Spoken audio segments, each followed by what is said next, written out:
Vamos a mirar Apocalipsis capítulo 3, el versículo 20. Apocalipsis capítulo 3, versículo 20. Si lo tienen ahí, voy a leer. Dice: He aquí, yo estoy a la puerta y llamo. Si alguno oye mi voz y abre la puerta, entraré a él, cenaré con él y él conmigo. Solamente un versículo he leído en esta noche. Quería hablar sobre la oración de aceptación, o lo que se llama la oración de fe, que en algunas congregaciones se acostumbra que hacer esa oración, que si la persona hace esa oración recibe la salvación, que si la persona hace esa oración de fe es considerado justo o justa delante de Dios. Pero vamos a compartir la enseñanza del día de hoy, si es bíblica o no. Vamos a mirar Mateo capítulo 25. Vamos a mirar Mateo capítulo 25 sobre la parábola de las vírgenes. Mateo capítulo 25, desde el versículo 1 en adelante. Mateo capítulo 25, versículo 1 en adelante dice: Entonces el reino de los cielos será semejante a 10 vírgenes que, tomando sus lámparas, salieron a recibir al esposo. 5 de ellas eran prudentes y 5 insensatas. Las insensatas, tomando sus lámparas, no tomaron consigo aceite, mas las prudentes tomaron aceite en sus vasijas juntamente con sus lámparas, y tardándose el esposo, cabecearon todas y se durmieron. Y a la medianoche se oyó un clamor: He aquí viene el esposo, salid a recibirle. Entonces todas aquellas vírgenes se levantaron y arreglaron sus lámparas. Y las insensatas dijeron a las prudentes: Dadnos de vuestro aceite, porque nuestras lámparas se apagan. Mas las prudentes respondieron diciendo: Para que no nos falte a nosotras y a vosotras, id más bien a los que venden y comprad para vosotras mismas. Pero mientras ellas iban a comprar, vino el esposo, y las que estaban preparadas entraron con él a las bodas, y se cerró la puerta. Versículo 11. Después vinieron también las otras vírgenes diciendo: Señor, Señor, ábrenos. Mas él respondiendo dijo: de cierto os digo, no os conozco. Velad pues, porque no sabéis el día ni la hora en que el Hijo del Hombre ha de venir. Hasta ese versículo he leído, el versículo 12 más 1, ¿no? Entonces, mirando esa palabra de acá, estos versículos de acá, sobre la parábola de Mateo capítulo 25, lo de las 10 vírgenes, ¿aquí qué está hablando? ¿Está hablando de la segunda venida de Cristo o está hablando de la salvación? ¿De cuál está hablando? ¿Cierto? En Mateo 25, versículo 1 dice: Entonces el reino de los cielos será semejante a 10 vírgenes que tomando sus lámparas salieron a recibir al esposo. 5 de ellas eran prudentes y 5 insensatas. Entonces, mirando esta parábola de acá, ¿ustedes qué ven? Aquí en esta parábola de las 10 vírgenes, ¿de qué se está hablando? ¿De la salvación o de la segunda venida de Cristo? ¿De qué se está hablando? Mientras van respondiendo, aquí se habla de la segunda venida de Cristo. Pero esto muchos lo ven únicamente para la salvación. Cuando ven esta parábola ven que habla de la salvación, algunos. Y tergiversan lo que dice Romanos 10, versículo 10. Vamos a mirar. Romanos capítulo 10, versículo 10, si lo tienen ahí voy a leer. Dice: porque con el corazón se cree para justicia, pero con la boca se confiesa para salvación. Así dice, ¿no? Pero con el corazón, porque con el corazón se cree para justicia, pero con la boca se confiesa para salvación. Entonces, algunas personas, cuando ven la parábola de las 10 vírgenes, piensan que habla de la salvación, y entonces empiezan a mezclar o a tergiversar Romanos capítulo 10, versículo 10. Y lo unen con Juan capítulo 1, versículo 12. Vamos a mirar Juan 1, 12. Ese versículo es muy famoso, ¿no? Juan capítulo 1, versículo 12. Si lo tienen ahí, voy a leer. Dice: Mas a todos los que le recibieron, a los que creen en su nombre, les dio potestad de ser hechos hijos de Dios. Así dice, ¿no? Mas a todos los que le recibieron, a los que creen en su nombre. Entonces, mezclando Romanos capítulo 10, versículo 10, mezclando Juan capítulo 1, versículo 12, Apocalipsis capítulo 3, versículo 20, el versículo que leímos al principio. Apocalipsis capítulo 3, versículo 20 dice: He aquí yo estoy a la puerta y llamo. Si alguno oye mi voz y abre la puerta, entraré a él, cenaré con él y él conmigo. Entonces, mezclan estos versículos para poder fundamentar una oración, formular un rezo, una oración inmediata para poder ir al cielo, para poder recibir la salvación, para poder ser considerados hijos de Dios, para recibir el Espíritu Santo, que para ser tocados por el Espíritu, que para ser usados por Dios. Entonces tiene que hacer esa oración de aceptación, la oración de la fe, lo que se le llama así, ¿no? Pero aquí en Juan capítulo 1, versículo 12, dice: Mas a todos los que le recibieron, a los que creen en su nombre. Entonces, algunos, en vez de la palabra recibir, usan la palabra aceptar. Porque dice: Mas a todos los que le recibieron, a los que creen en su nombre.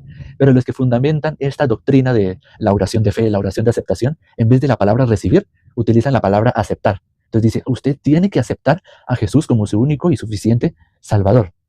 Así dicen de esa manera, utilizando unos versículos fuera de contexto.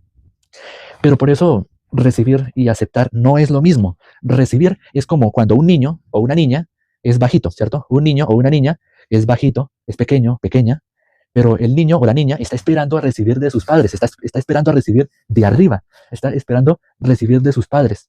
Un niño está en carácter o está en posición de recibir. Cuando ve a sus padres, cuando ve a su familia, cuando ve a sus profesores en la primaria, en la escuelita, en el jardín, ¿cierto? Los niños están en el carácter de recibir, en la posición de recibir. Entonces están mirando y tienen como una mirada perdida, ¿no? Como la boca así mirando y los ojos mirando, pero están en carácter de recibir. No sé si, ok, sí, amén, amén. Están en posición de recibir, están totalmente concentrados. Cuando ven algo, cuando están aprendiendo algo, cuando están recibiendo información, cuando están en carácter de observar y recibir de sus padres, de quien sea, está en posición de concentrarse, está totalmente concentrado o concentrada. Pero aceptar, ¿qué implica? ¿Qué significa aceptar?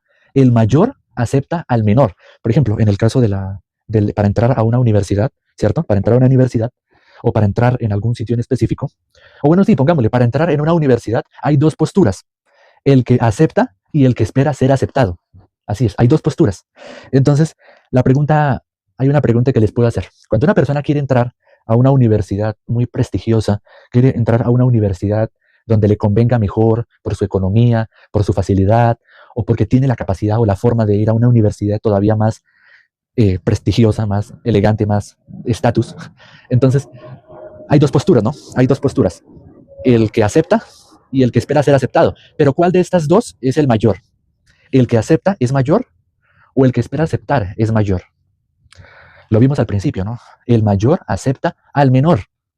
En el caso de que alguien busque un trabajo, cuando alguien va a buscar un trabajo, por su economía, por autosostenerse, porque viva solo o porque viva sola, o quiere autosostener a su familia, a su pareja, a sus hijos, a sus padres, cuando la persona está en búsqueda de trabajo y se está postulando a un trabajo, envía un currículum, envía una hoja de vida a una empresa, a un trabajo para poder, valga la redundancia, empezar a trabajar, ¿cierto? Cuando la persona está en ese carácter de buscar, el que busca el trabajo es el que acepta o el que espera ser aceptado, ¿cierto? Aquí más de uno, o no sé si, bueno, no puedo leer los comentarios, pero hay personas, claramente, y existe esa experiencia o ese miedo de que al momento que nosotros pasemos una hoja de vida, un currículum, una hoja de vida se ve, sí, así se le dice, ¿no? Así se pronuncia. Al pasar un currículum para postularse a un trabajo, está ese miedo o ese temor de que tal que no me contraten, o que tal que sí me contraten, que tal que no me llamen, está ese miedo, ¿no? Entonces, por eso la pregunta es, el que busca trabajo, bueno, yo no puedo leer los comentarios desde acá, del en vivo, pero el que busca trabajo, ¿es el que acepta o el que espera ser aceptado? O un hombre que se arrodilla delante de una mujer, ¿cierto? Un hombre que se arrodilla delante de una mujer para pedirle matrimonio, ¿quién es mayor? ¿La mujer o el hombre? ¿El hombre tiene que aceptar o el hombre tiene que esperar a ser aceptado? Ojo, mucha atención. Cuando un hombre se arrodilla delante de una mujer, aunque también hay casos en que una mujer se arrodilla delante de un hombre para también lo mismo, pedirle matrimonio, pedirle casamiento, pero es muy rara vez, pero sí existe. Pero en este caso, ¿no? Cuando un hombre se arrodilla delante de una mujer para pedirle matrimonio, ¿el hombre es el que acepta o el hombre está esperando que la mujer lo acepte? Ahí está la pregunta, ¿no? Pero la pregunta es, ¿por qué se arrodilla? ¿Por qué el hombre se arrodilla? Porque en ese momento, al momento de estar arrodillado delante de una mujer para pedirle matrimonio, y la mujer en ese momento está en una posición de superioridad. La mujer está en una posición en que puede decir sí o puede decir no, y ya, no hay ningún problema. Hay algunos casos en que el hombre se arrodilla delante de la mujer, y si el hombre no es el que le gusta, si no es el que le agrada, si no era el que estaba esperando, se va, y lo deja ahí. Pero bueno, es porque en ese momento el que tiene la superioridad, el que tiene el poder de aceptar es la mujer. En ese momento, cuando el hombre se le arrodilla para pedirle matrimonio, en ese momento, en esa situación, es la mujer que tiene el poder de superioridad, de aceptar o no aceptar, de rechazar o recibir. Entonces, de esa misma manera, cuando una persona dice, Señor, yo te acepto como mi único y suficiente Salvador, entra a mi corazón, escribe mi nombre en el libro de la vida. Cuando la persona dice esa oración, Señor, te acepto como mi único y suficiente Salvador, esa persona está en una posición de superioridad. Esa persona está en una posición de superioridad y ve a nuestro Señor Jesucristo en una posición de inferioridad. Lo ve por debajo del hombro, por decirlo escuetamente, ¿no? Por decirlo de una manera cruda, pero pues hay que decirlo, ¿no? Las cosas hay que decirlas. Entonces, de esa manera, la persona en su corazón, cuando dice, Señor, yo te acepto como mi único y suficiente Salvador, entra a mi corazón, está viendo a nuestro Señor Jesucristo por abajo. ¿Por qué? ¿Y esto por qué pasa? Porque el ser humano recibió una palabra. El ser humano recibió una palabra desde Génesis capítulo 3. En el Antiguo Testamento, Génesis capítulo 3, una palabra entró. Serás igual a Dios. Esa palabra, ese corazón de ser igual a Dios, y que entre tú o nosotros y Dios no hay ninguna diferencia. Somos iguales. Dios obviamente es el Altísimo, el Dios maravilloso, Él es el Dios de la gracia, el Dios juez, el Dios amoroso. Dios es un Dios justo, Dios es un juez santo, justo y perfecto, ¿no? Dios también es un juez justo, fuego consumidor, pero con ese corazón de ser igual a Dios, con esa intención de ser igual a Dios, pues lo que hizo Satanás con nosotros es estar igual, en la misma sintonía, en no, como quien dice, no hay ninguna diferencia, todos somos iguales, como había dicho, ¿no? Ese es el corazón que Satanás nos transmitió a toda la humanidad. Vamos a regresar a Romanos capítulo 10, Romanos capítulo 10, el versículo 9.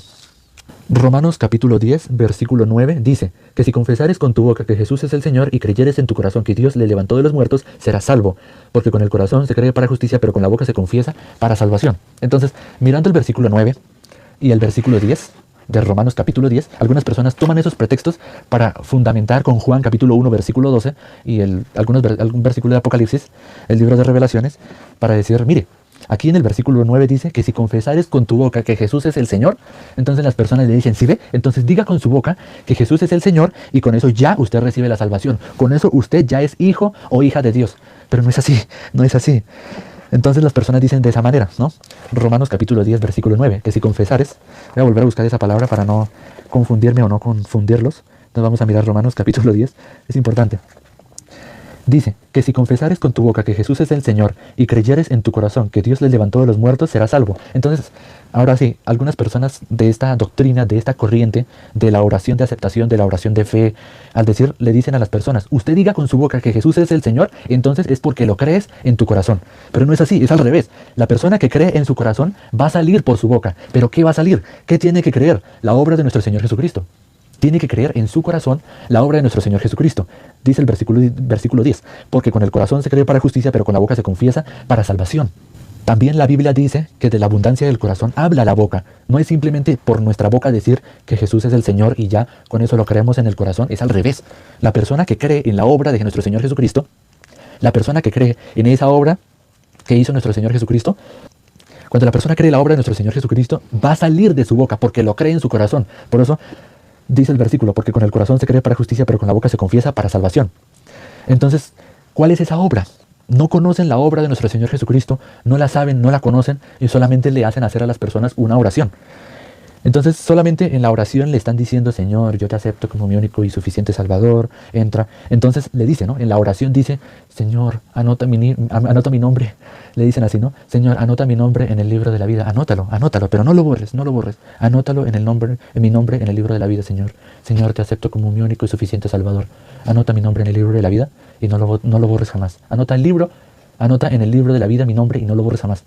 ¿Por qué repito tanto esto? ¿Por qué repito tanto que Señor, anota mi nombre en el libro de la vida y no lo borres jamás? Porque está dando órdenes, Igualmente, aunque parezca muy humilde, aunque parezca muy sincero, muy amoroso, aunque parezca esa forma de hablar, esa intención muy humilde, esa intención muy carismática, esa intención muy amable, pero el corazón que está teniendo esa persona está dando órdenes. No hay conocimiento de Dios para ellos. No conocen la obra de nuestro Señor Jesucristo y pretenden dar un método más fácil, un camino más corto, un atajo. Vamos a mirar Apocalipsis capítulo 3, versículo 20.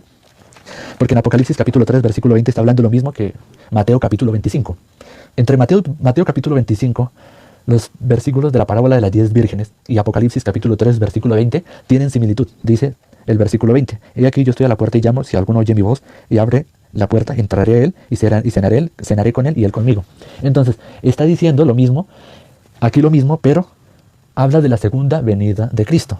En Mateo capítulo 25, vamos a mirar, Mateo capítulo 25, la parábola de las vírgenes, el versículo 6. Mateo capítulo 25, versículo 6 dice, y a la medianoche se oyó un clamor, aquí viene el esposo, salid a recibirle. Entonces hago una pregunta, ¿quién puede recibir? ¿Quién puede recibir? El que está preparado. El que está preparado puede salir a recibirle. Si viene, por ejemplo, en el caso de que viniera el presidente o viniera alguien de renombre, alguien popular, alguien famoso, si en su ciudad, si en su capital, si en su localidad, si en su barrio o en su ciudad o en su pueblo, les dicen a ustedes que vino el presidente a visitar al pueblo, a los ciudadanos, que el presidente o que alguien muy famoso vino a visitar a la localidad. Entonces la familia, todos dicen, salgan, que vino el cantante tal, vino la cantante, vino el presidente, vino fulano de tal, vengan. Entonces, ¿quién sale a recibir a quién? ¿El presidente, el famoso, el cantante? ¿La persona que tiene fama y que tiene dinero sale a recibirlos a ustedes? ¿O ustedes salen a recibirlos a esa persona. ¿Quién? Por eso la pregunta en Mateo capítulo 25, versículo 6. Y a la medianoche se oyó un clamor. Aquí viene el esposo. Salid a recibirle. Salid a recibirle. ¿Quién puede recibir? El que está preparado. Pero ¿quién puede estar preparado? Sabemos que en Mateo capítulo 25 se habla de la segunda venida de Cristo. Pero ¿quién puede recibir? El que está preparado. ¿Pero quién está preparado? Vamos a mirar Hebreos capítulo 9, versículo 26. Hebreos capítulo 9, el versículo 26 dice, versículo 26, sí es hebreo, versículo 28, perdón. Hebreos capítulo 9, versículo 28 dice, así también Cristo fue ofrecido una sola vez para llevar los pecados de muchos y aparecerá por segunda vez sin relación con el pecado. Así dice esa parte. Resalten esa parte. Dice el versículo, así también Cristo fue ofrecido una sola vez para llevar los pecados de muchos y aparecerá por segunda vez sin relación con el pecado. El pecador y el justo no es lo mismo. Una persona no puede decir, yo soy pecador y al mismo tiempo soy justo delante de Dios. No es cierto. Sí, podemos cometer errores y los errores se aprende, ¿cierto? De los errores se aprende. Pero decir que somos pobres pecadores y pecador siempre pecador, o salvo siempre salvo, no es correcto, no es bíblico. Si Jesucristo nos dio una vida nueva, si nuestro Dios nos dio una vida nueva, ¿por qué tenemos la misma identidad de pobre miserable pecador condenado? No, ya tenemos nueva vida en Cristo. Entonces el pecador y el justo no es lo mismo. Por eso nuestro Señor Jesucristo habló sobre nacer de nuevo. Jesús vino por los pecadores, pero para justificarlos, pero no para que sigan viviendo como pecadores. Vamos a mirar Hechos capítulo 26. Hechos capítulo 26, versículo 18. Hechos capítulo 26, versículo 18 dice, para que abra sus ojos, para que se conviertan de las tinieblas a la luz y de la potestad de Satanás a Dios, para que reciban por la fe que es en mí perdón de pecados y herencia entre los santificados. Así dice la palabra, ¿no? Para que abran sus ojos, para que se conviertan de las tinieblas a la luz y de la potestad de Satanás a Dios, para que reciban por la fe que es en mí, es decir, en Cristo Jesús, en su obra, en la obra de nuestro Señor Jesucristo. Continúa diciendo, para que reciban por la fe que es en mí perdón de pecados, herencia entre los santificados. Amén. Herencia entre los santificados. Entonces, mirando esta palabra de acá, ¿quién recibe? ¿Quién recibe? Leyendo este versículo, espero que lo hayan vuelto a leer una y otra vez las veces que sean necesarias. Hechos capítulo 26, versículo 18. ¿Quién recibe? La pregunta es, ¿quién recibe? El que está en condición de inferioridad. Si nosotros estamos, por ejemplo, regando agua en un suelo donde hay un sifón, donde entra el agua por la tubería, ¿cierto?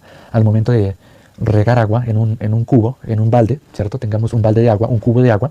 En España le dicen, o en otras partes europeas, al balde le dicen cubo, ¿no? En otras partes les dicen balde o cubeta, ¿cierto? Digamos que tengamos una cubeta o un balde o un cubo de agua, ¿no? Entonces ese cubo de agua, si nosotros lo tiramos, ¿cierto? ¿A dónde se va a ir? ¿A donde haya altura o donde haya un desnivel? Donde haya una bajada. Si nosotros estamos en tiempo donde hay mucha nieve, ¿cierto? Cuando vemos las películas de Hollywood de Estados Unidos, cuando hacen una bola de nieve, empiezan con una bolita pequeña, ¿cierto? Pero esa bolita pequeña, al momento de colocarla en la nieve, donde está la cima, al momento de empujar esa bola de nieve para que caiga abajo, para que ruede, para que vaya cayendo rodando, para que vaya cayendo rodando, porque hay un desnivel, esa bolita de nieve va creciendo, esa bola de nieve va creciendo más y más y más y más. Pero esa bola de nieve va creciendo para arriba, necesita subir para crecer o necesita bajar. De la misma manera, si nosotros tiramos una cubeta de agua, un balde de agua, el agua se va a ir para arriba, donde hay altura, o se va a ir para donde hay una inferioridad, donde desciende el agua, donde puede caer profundo el agua, abajo, ¿no? ¿Cierto? Es abajo. Por eso en Juan, capítulo 1, versículo 12, dice, mas a todos los que le recibieron, a los que creen en su nombre, vamos a mirar Juan capítulo 1, versículo 12. Juan capítulo 1, versículo 12, mas a todos los que le recibieron, a los que creen en su nombre, les dio potestad de ser hechos hijos de Dios. Entonces, mirando este versículo, mirando esta palabra, nosotros no somos superiores a Dios. Nosotros tenemos que recibir lo que Dios nos da de arriba, porque Dios es altísimo. Nosotros somos abajo, Dios es arriba. Entonces nosotros no somos superiores a Dios. Algunas personas pueden pensar todo lo contrario, porque Satanás ha colocado en nuestro corazón, el diablo o Satanás ha colocado en nuestro corazón el querer todo lo contrario, en ser igual a Dios, pero nosotros no somos iguales a Dios. Pero Satanás quiso transmitir ese corazón desde Génesis capítulo 3. Pero claro, aquí hay un matiz. Las personas pueden decir, ah, claro, sí, nosotros no somos superiores a Dios. Dios es infinitamente supremo a nosotros. Claro, sí, Dios es superior, obvio, claro, por supuesto. Nosotros no somos superiores a Dios, claro, obvio. Pero cuando les hacen repetir una oración, cuando les hacen decir una oración de fe, una oración de aceptación, Señor, yo te acepto como mi único y suficiente Salvador, anota mi nombre en el libro de la vida y no lo borres, déjalo ahí, pero no lo borres, les están haciendo repetir una oración que la gente o que las personas no se dan cuenta de lo que están diciendo. Y están manifestando, están evidenciando o mostrando el mismo corazón de Satanás. Están manifestando el mismo corazón del diablo, de Satanás. Y disculpe si alguien se ofendió, mi ánimo no es de ofender a nadie, porque esa no es la intención, esa no es la forma de ofender a nadie ni criticar a nadie. Pero las cosas hay que decirlas. Solamente hay que comprender el corazón de Dios, el corazón de la palabra de Dios. Cuando la persona comprende el corazón de Dios, cuando conecta su espíritu con el espíritu de Dios, se puede dar cuenta, ah, no, pues no me estaba ofendiendo, no me siento incómodo, al contrario, me siento bien. Cuando conecta nuestro corazón, cuando conectamos nuestro corazón con el corazón de Dios, con la voluntad de Dios. Entonces, eso para aclarar, ¿no? Entonces, por eso cuando alguien todavía está en las tinieblas, cuando alguien todavía está en la potestad de Satanás, en las tinieblas, hay que compartirle el evangelio, mostrarle misericordia y pedir la gracia.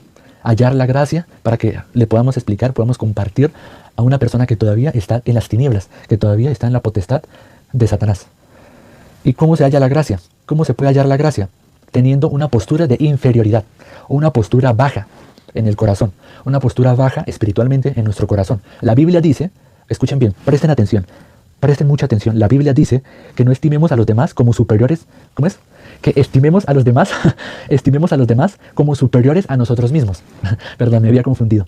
La Biblia dice de esa manera, estimemos a los demás como superiores a nosotros mismos. Nosotros no somos superiores a nadie, pero podemos estimar a los demás como más capaces que nosotros, como más inteligentes que nosotros. Tener un corazón humilde, básicamente. Básicamente se le puede llamar tener un corazón humilde, un corazón sencillo. Por eso dice la Biblia, no estimemos, que estimemos a los demás como superiores a nosotros mismos. Entonces, si miramos nosotros la psicología, lo que enseña el mundo, lo que enseña la psicología, enseñan autoestima. Es decir, confía en ti mismo, confían en ti mismo, tú sabes, confía en tu corazón, confía en tu pensamiento. Tú lo que tú puedas hacer lo vas a lograr. Así enseña el mundo. El mundo, la psicología no enseña a negarse a sí mismo, enseñan totalmente lo opuesto, lo contrario, a confiar en ti mismo, a confiar en mí mismo. Y eso es muy peligroso porque es el mismo corazón de Satanás, el mismo corazón de Dios, en confiar en sí mismo. Cuando se enseña en la psicología, cuando el mundo enseña el autoestima, en confiar en sí mismo, en autosostenerse, en confiar en sí mismo, ¿qué quiere decir? Que ese nivel de ser igual a Dios, ese nivel de querer estar empatados con Dios, ser igual a Dios, el autoestima, ¿no? Lo que enseña la psicología. Eso de querer ser igual a Dios, suba el nivel todavía más. ¿Qué pasó con Satanás? ¿Qué pasó con el diablo? Básicamente, el corazón del diablo, el corazón de Satanás, lo que quería es bajar a Dios del trono y colocarse a él por encima de Dios. Eso era lo que quería hacer el diablo, lo que quería hacer Satanás. Y es lo mismo. La psicología, cuando enseña la autoestima, el mundo, la enseñanza del mundo enseña autoestima, que tú puedes confiar en ti mismo, que tú lo vas a lograr si tan solo confías en ti mismo o en ti misma. Entonces, enseñan autoestima. Es decir, ese corazón de ser igual a Dios, y por eso estoy volviendo a repetir las cosas para que quede bien grabado, ese corazón de ser igual a Dios, con el autoestima, hace que ese corazón de ser igual a Dios suba más el nivel, haya un nivel más arriba, y más arriba, y más arriba, y más arriba. Entonces, el mundo, les dejo una pregunta que creo que ya la había repetido, pero es importante volverla a pensar, volverla a escudriñar. El mundo, la psicología, la sociedad enseña, el mundo enseña a negarnos a nosotros mismos o enseña a confiar en nosotros mismos. Vamos a mirar Proverbios capítulo 28, versículo 26. Vamos a mirar. Si lo tienen ahí, voy a leer. Proverbios capítulo 28, versículo 26. El que confía en su propio corazón es necio, mas el que camina en sabiduría será liberado. La primera parte de ese versículo dice, el que confía en su propio corazón es necio. Es necio, no le entra la razón, no le entra la verdad, le hace caso a sus pensamientos. El que le hace caso a sus pensamientos, el que le hace caso a su corazón, el que le hace caso a sí mismo, a su conciencia, a su mente, ¿qué dice? El que confía en su propio corazón es necio.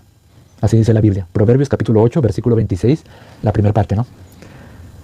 Entonces, mirando esa palabra acá, dice que el que confía en su propio corazón es necio. No seamos necios, sino sabios, caminando en sabiduría. ¿Y cómo se camina en sabiduría? Escuchando la palabra de Dios, no persiguiendo palabras, sino qué palabra de Dios, qué palabra de la Biblia está en nuestro corazón, qué palabra de Dios habita o está viviendo en nuestro corazón. Esa es la verdadera forma que hay que mirar y examinarnos. La Biblia dice, examinaos a vosotros mismos. Examínese. Examínese si tenéis la fe verdadera o no. Examinaos a vosotros mismos. Entonces, mirando de esta forma, eh, vamos a orar para terminar. ¿Les parece bien? Vamos a orar un minuto. Vamos a orar para terminar la transmisión. Padre, te damos gracias, muchísimas gracias, Dios, porque has permitido que muchas personas se conecten al en vivo, se conecten a escuchar tu palabra, el Santo Evangelio de Dios. Te damos gracias porque más personas pueden recibir esta palabra de vida que refresca sus corazones. Padre, permite que tu palabra sea como un baldado de agua fría, como un vaso de agua fría para alguien que está muy sediento y refresque todo el cuerpo. Así de esa manera, Padre Celestial.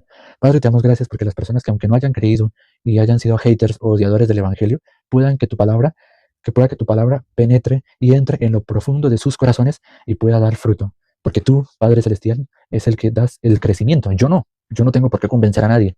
No tengo por qué demostrarle nada a nadie, ni convencer a nada a nadie. Solamente compartir la palabra.